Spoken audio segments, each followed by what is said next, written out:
하나님의 말씀 같이 보겠습니다. 오늘 저희들이 같이 보실 하나님의 말씀은 베드로후서 1장 3절에서 6절까지 말씀입니다.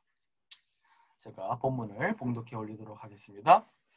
그의 신기한 능력으로 생명과 경건에 속한 모든 것을 우리에게 주셨으니 이는 자기의 영광과 덕으로서 우리를 부르신 이를 알므로 말미암음이라. 이로써 그 보배롭고 지극히 큰 약속을 우리에게 주사 이 약속으로 말미암아 너희가 정욕 때문에 세상에서 썩어질 것을 피하여 신성한 성품에 참여하는 자가 되게 하려 하셨느니라. 그러므로 너희가 더욱 힘써 너희 믿음의 덕의 지식의 절제를 더하라. 아멘. 함께 기도하고 말씀을 받겠습니다. 하나님 아버지, 지금 이 시간 저희들 말씀하여 주시고 성령께서 교회에게 하시는 말씀을 귀담아 듣게 하시고 이것이 우리 마음밭 가운데 심겨 30배, 60배, 100배 열매를 맺게 하시고 하나님의 영광이 드러나는 놀라운 역사를 이룩하여 주시옵소서. 하나님 말씀이 살아 운동력이 있어 우리 골수를 쪼개고 우리 생각과 마음을 감찰하신다 말씀하셨사오니 주여 주의 말씀으로 우리를 다스려 주시고 우리를 권고하여 주시고 명령하여 주시고 결단할 수 있도록 지금 이 시간 친히 주장하여 주시옵소서. 감사하고 예수님의 이름으로 기도드리옵나이다. 아멘. 예, 오늘 본문 말씀 베드로 후서의 말씀을 가지고 지식의 절제를 더하라 라는 제목으로 하나님 말씀을 같이 살펴보도록 하겠습니다. 하나님께서는 저와 여러분이 세상에서 썩어질 정욕을 피하여 하나님의 신성한 성품에 참여하도록 부르셨습니다. 우리가 신앙생활 하면서도 그 부르심을 상기시키고 늘 기억하는 것은 매우 중요합니다. 하나님께서는 저와 여러분을 장차 천국에 영접해 주실 것입니다. 그런데 그뿐만이 아니라 오늘날 우리로 하여금 그 아들 예수 그리스도의 형상을 따라 변해가는 그 성장과 성숙의 과정을 거쳐가게 하셨다라는 중요한 사실을 우리가 또한 기억해야 합니다. 그러나 이 모든 변화가 그렇듯이 절대로 사람이 갑작스럽게 바뀌는 것은 아닙니다. 그리고 또 사람이 가만히 있는데 변하지는 않습니다. 결국 모든 긍정적인 변화에는 분명한 목표와 구체적인 계획과 부단한 노력을 통해서 이루어지게 되는 것입니다. 저희가 지금 현재 우리의 삶과 천국과 따로따로라고 생각하시면 큰 오해가 있는 것입니다. 이 땅에서의 여러분의 삶과 천국에서의 삶은 직결되어 있습니다. 지금 여러분이 주님과 갖고 있는 관계의 깊이와 관계의 질이 결국에는 천국에서 반영될 것입니다. 저희가 지난 몇 주간 계속 살펴보고 있듯이 베드로 사도는 우리가 하나님의 신성에 참여하는 자들로 변화되기 위해 실천해야 하는 실천사항을 7가지로 말씀해주고 계십니다. 5절부터 7절까지 말씀이죠. 그러므로 너희가 더욱더 힘써 너희 믿음의 덕의 지식의 절제의 인내를, 인내의 경건을, 경건의 형제 우애를, 형제 우애의 사랑을 더하라 라고 말씀하십니다.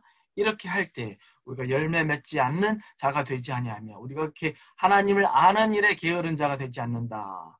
장차 예수 그리스도의 나라의 넉넉한 구원을 허락해 주시겠다라고 말씀하셨습니다. 그러므로 여러분, 저와 여러분 모두가 이 7가지 하나님을 닮은 성품을 향한 구체적인 실천과 순종을 통해서 전심으로 표대를 향하여 그리스도 예수 안에서 하나님이 부르신 그 부르심을 따라 질주할 수 있는 저와 여러분 모두가 될 수 있기를 간절히 축원드립니다. 성경은 믿는 성도를 군인에 비유합니다. 그리고 성경은 성도를 경주자에 비교합니다. 그런데 군인과 경주자의 공통점이 무엇입니까? 둘 다 피나는 훈련과 철저한 절제가 요구된다라는 사실이에요. 여러분, 지금 현재 지구에서 가장 빠른 육상 선수가 누구입니까? 자마이카 출신 유세인 볼트입니다. 그가 세운 100m 세계 신기록은 9.58초입니다. 어마어마하죠.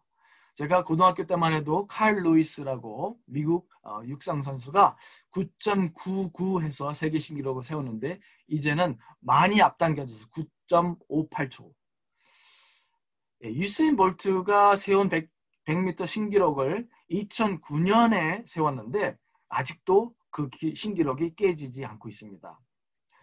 그에 대한 다큐멘터리를 본 적이 있었습니다. 그런데 그가 그렇게 신기록을 세우는 훌륭한 운동선수가 된 이유가 무엇일까? 그 비결이 무엇일까를 제가 좀 유심히 관찰해 보았습니다. 정말로 그는 타고난 그런 체력과 재능이 있었습니다. 그런데 그와 아울러 그의 삶에는 피눈물 나는 훈련과 절제의 삶이 따랐음을 관찰할 수 있었습니다. 특별히 올림픽 출전 준비를 위해서 훈련하는 그 몇 년 동안은 햄버거도 안 먹고요.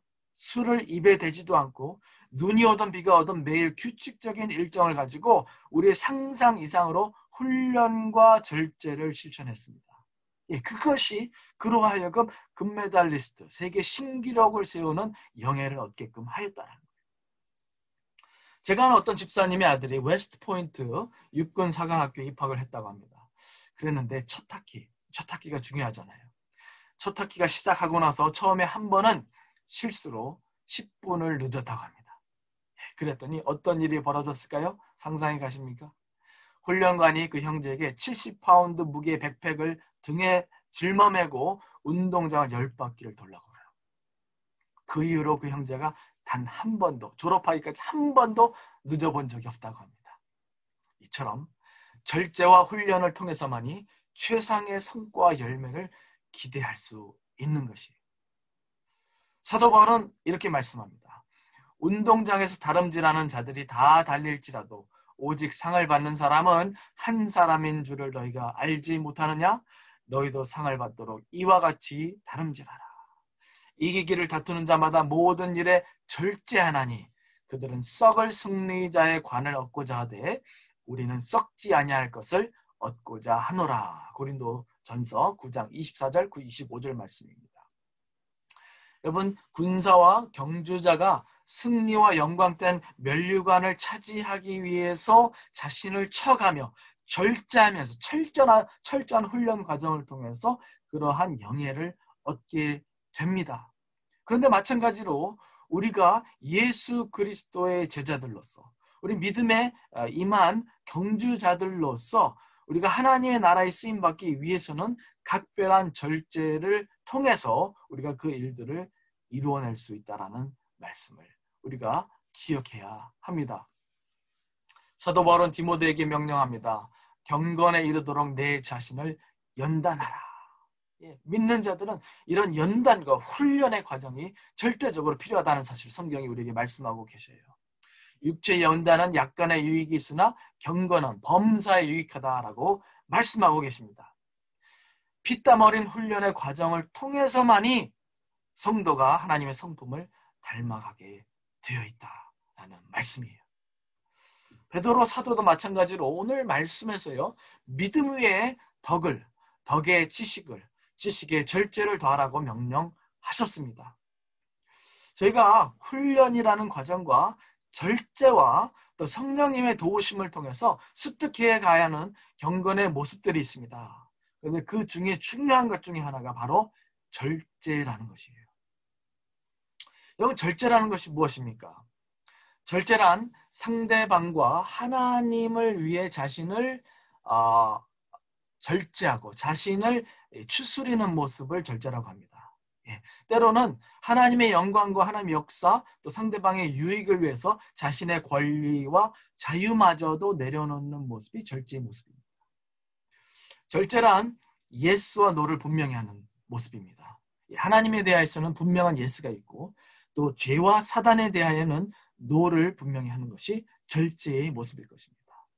또 절제란 하나님의 뜻에 근거하여 분명한 선을 긋는 것, 그것이 바로 절제입니다. 그러면 우리가 믿는 성도로서 특별히 우리가 이 세상을 살아가는 가운데 절제를 실천하고 또 훈련해야 하는 그 영역들이 무엇인가? 여러 가지 중에 세 가지만 우리가 살펴보았으면 좋겠습니다. 그 첫 번째 욕구는 첫 번째는 죄송합니다. 그 첫 번째는 욕구의 절제입니다. 욕구의 절제. 욕구란 하나님께로 비롯된 선물입니다. 예, 먹고 마심에 대한 욕구. 우리가 배고픔이라는 욕구가 없었더라면 어떻게 살아갔을까요? 먹지 않고 사람이 살아갈 수 있습니까? 하나님께서 주신 욕구입니다.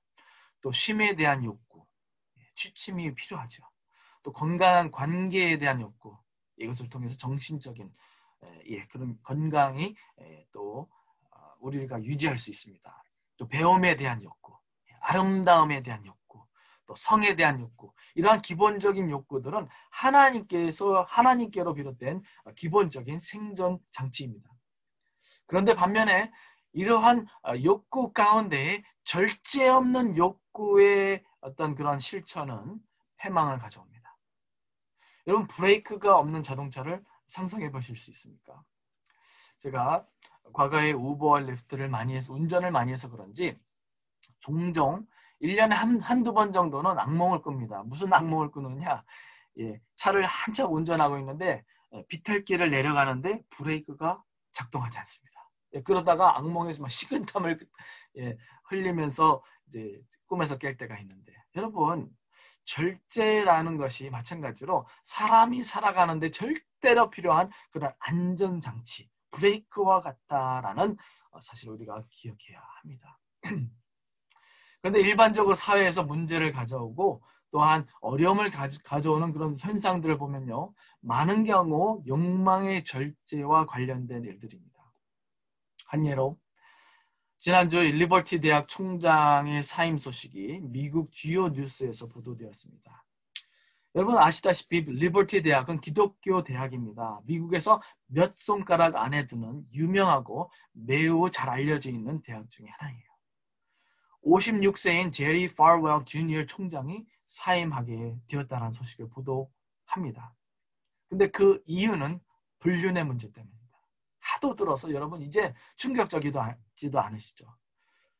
그 기독교 대학은 매우 철저한 성경적인 도덕의 기준을 요구하는 그런 대학교입니다. 그런데 총장 제리 파웰 주니어는 성적으로 그리고 술에 관하여 의심의 여지를 불러일으키는 그러한 사건들을 범합니다. 그뿐만이 아니라 총장의 아내가 플로리다 호텔에서 만난 20세 남자 청년을 꼬셔서 불륜 관계를 지속해온 것과 남편이 이 사실을 다 알고도 묵인해온 사실이 드러났습니다. 여러분, 기독교 대학 총장이든 평범한 사람이든 사람이라면 유혹을 받게 되어 있습니다. 유혹이 엄습해 올 때가 있다는 것이에요.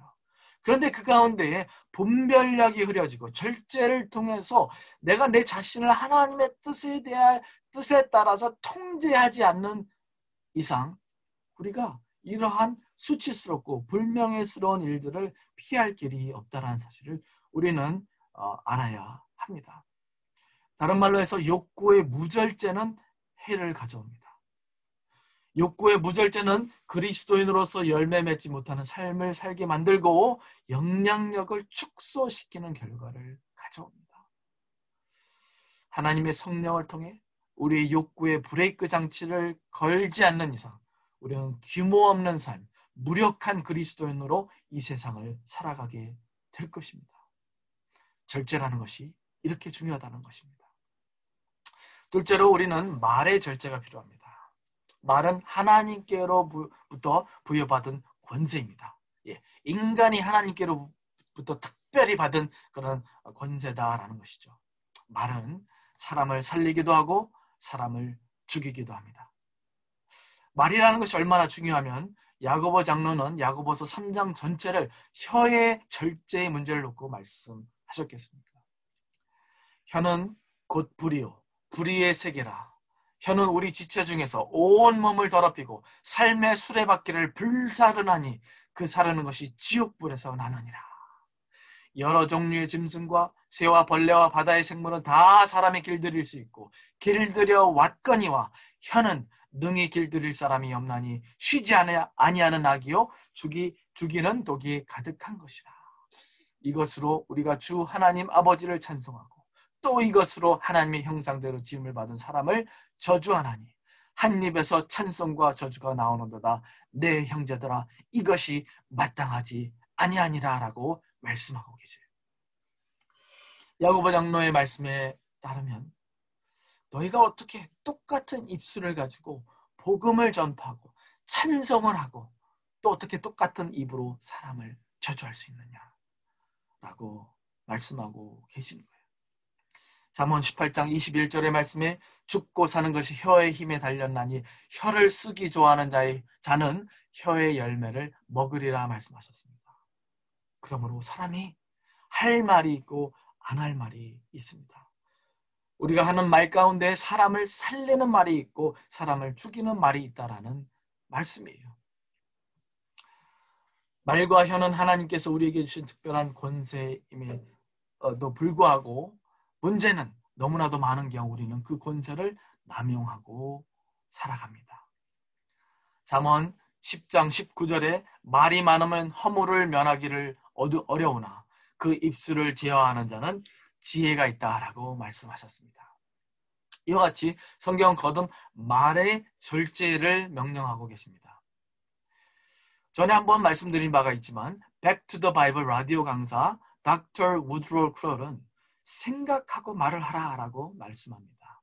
영어로 think before you speak. 그래서 THINK 이 5글자를 첫자로 해서 우리가 특별히 믿는 자들로서 또 특별히 남을 가르치는 입장에 있는 자들이 특별히 주의해야 할 말하기 전에 생각해야 할 5가지를 이렇게 권면합니다. 첫 번째로 T는 is it teaching? 내가 하는 말이 교훈이 되는 말인가? 점검하고 얘기하라는 것이죠. H는 is it helpful? 도움이 되는 말인가? I는 is it instructive? 지침이 될 수 있는 말인가? N은 is it necessary? 꼭 필요한 말인가? K는 is it encouraging? 격려가 되는 말인가? 힘을 북돋아주는 이야기인가? 라는 것을 점검하고 우리가 상대방에게 말을 건넬 필요가 있다라고 말씀합니다. 상대방의 유익과 하나님의 영광을 위해서 우리가 말의 절제를 실천할 수 있기를 간절히 바랍니다. 마지막으로 우리는 생각의 절제를 해야 합니다. 사고의 힘이라는 게 얼마나 크고 방대합니까? 그런데 우리 생각에도 절제라는 그 안전장치를 걸어두지 않으면 생각으로 죄를 짓기가 얼마나 쉬운지 모릅니다. 로마서 12장 3절에 사도 바울이 말씀하시기를 마땅히 생각할 그 이상의 생각을 품지 말고 오직 하나님께서 각 사람에게 나누어 주신 믿음의 분량대로 지혜롭게 생각하라 라고 말씀하십니다. 생각에도 절제가 필요하다는 말씀이죠. 우리가 생각의 무절제로 짓는 죄가 여러 가지가 있습니다. 제가 한번 생각해 보았습니다. 어떠한 죄를 범할까? 가장 큰 것이 오해라는 것입니다. 여러분, 오해라는 것이 무엇입니까? 내가 일방적으로 결론을 짓고 상대방에 대해서 악한 마음을 품는 것입니다. 상대방의 사정과 속마음을 모르고 자초지종을 모른 채 일방적으로 결론을 짓는 행위가 바로 오해라는 것인데, 여러분, 오해를 통해 사단마귀가 교회를 얼마나 갈라놓고 하나님의 역사에 얼마나 큰 방해를 놓는지 모릅니다. 여러분, 경험해 보셔서 잘 아실 것입니다. 오해라는 것이 오늘날 가정들과 교회를 깨트려 놓는 가장 큰 요인입니다. 생각에 절제 없이 내 방식대로 마음대로 생각하다 보면 한도 끝도 없습니다. 검증되지 않은 것을 혼자 결론을 짓고 악한 생각을 품는 그러한 생각에서 우리가 절제할 수 있기를 간절히 바랍니다. 또 다른 생각으로 질 수 있는 그런 죄의 예가 무엇이 있습니까? 교만의 죄가 있습니다. 교만이란 내가 마땅히 내 자신에 대해 생각할 그 이상으로 생각하는 것이 교만입니다. 사람이 교만하기란 너무나도 쉽습니다. 예를 들어 누가 나를 칭찬해요? 그러면 내가 뭔가 되는 것처럼 착각할 때가 참 많습니다. 그 분량을 넘어설 때가 너무나도 많지요. 때로는 나보다 못한 사람이 이렇게 주위에 나타날 수도 있습니다. 내가 보기에는 저 사람 참 모자라 보여요. 그래서 일반적으로 우리는 무의식적으로 내가 저 사람보다 더 낫다, 저 사람은 참 하찮다라는 생각을 쉽게 품습니다. 그런데 그 사람을 우리가 모르는 이상 그 사람에게 무슨 특별한 재능이 숨긴 재능이 있는지, 그 사람이 어떠한 사고와 어떠한 질병 때문에 저렇게 행동하는 것인지를 우리가 모르는 이상 함부로 그 사람을 판단할 수 있는 문제가 아니라는 사실이에요. 이와 같이 우리가 생각으로 지을 수 있는 그런 죄들이 참 많습니다. 특별히 생각에 있어서 절제가 필요합니다. 빌립보서 4장 8절 말씀의 끝으로 형제들아, 무엇에든지 참되며 무엇이든지 경건하며 무엇이든지 옳으며 무엇이든지 정결하며 무엇이든지 사랑받을 만하며 무엇이든지 칭찬받을 만하며 무슨 덕이 있든지 무슨 기림이 있든지 이것들을 생각하라. 우리 생각의 반경을 이렇게 하나님께서 이렇게 설정해 주고 계십니다. 다른 말로 우리 생각에도 재갈을 물려서 우리가 품을 생각과 품지 말아야 할 생각을 구분하며 절제해야 된다는 말씀이에요. 절제라는 것이 이와 같이 우리 일상생활과 인간관계와 하나님과의 관계에 있어서 얼마나 중요한 역할을 하는지 모릅니다. 그래서 사도 베드로는 믿음 위에 덕을, 덕의 지식을, 지식의 절제를 더하라라고 명령하신 것입니다. 특별히 욕구의 절제, 또 말의 절제, 생각의 절제를 실천하는 여러분 되시기를 간절히 바랍니다. 그러나 저희가 마지막으로 기억할 것은 절제는 절대적으로 하나님께서만이 가능케 하시는 열매라는 사실이에요. 절제는 성령의 열매 중에 하나입니다. 예수님께서 말씀하시기를 사람이 마음에 가득한 것으로 말한다라고 말씀하셨어요. 다른 말로 우리가 말씀과 기도를 통해서 성령의 임재로 가득할 때만이 우리는 욕구에 대한 자제와 말의 통제와 생각의 절제를 실천할 수 있다는 것이에요. 성령을 통해서만이 우리가 그러한 절제, 예수님을 닮은 그러한 규모 있는 삶, 그러한 아름다운 열매 맺는 삶을 살 수 있다는 중요한 말씀입니다. 알렉산더 왕이 이끄는 군대가 페르시아를 이제 공격하기 위해서 전진하고 있었을 때 이런 일이 벌어졌다고 합니다. 군인들이 패전을 결심한 듯이 힘없이 행군을 했다고 합니다. 그때 알렉산더 대왕은 그 이유를 재빠르게 알아챘습니다.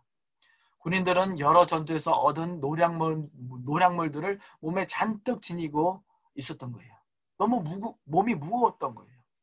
이게 군인들의 행군을 잠깐 멈추게 하고 알렉산더는 노량물들을 다 모아서 불태워버렸습니다. 결국엔 그렇게 함으로써 페르시아와의 전투에서 승리할 수 있었다라고 합니다. 이와 같이 우리의 무절제한 모습과 욕심이 그리스도인들을 패망으로 몰아가고 있습니다. 절제란 브레이크와 같은 역할을 한다고 했습니다. 무절제한 삶은 패망과 불명예를 가져오게 됩니다. 반면에 절제는 유익과 아름다움과 하나님의 영광을 가능케 합니다. 고린도전서 9장 17절에 사도 바울은 내가 모든 사람에게서 자유로우나 스스로 모든 사람에게 종이 된 것은, 모든 사람을 위하여서 내가 내 자신을 절제하는 것은 더 많은 사람을 얻고자 함이라. 이 갈망과 결단이 저와 여러분의 갈망과 결단이 되었으면 참 좋겠습니다.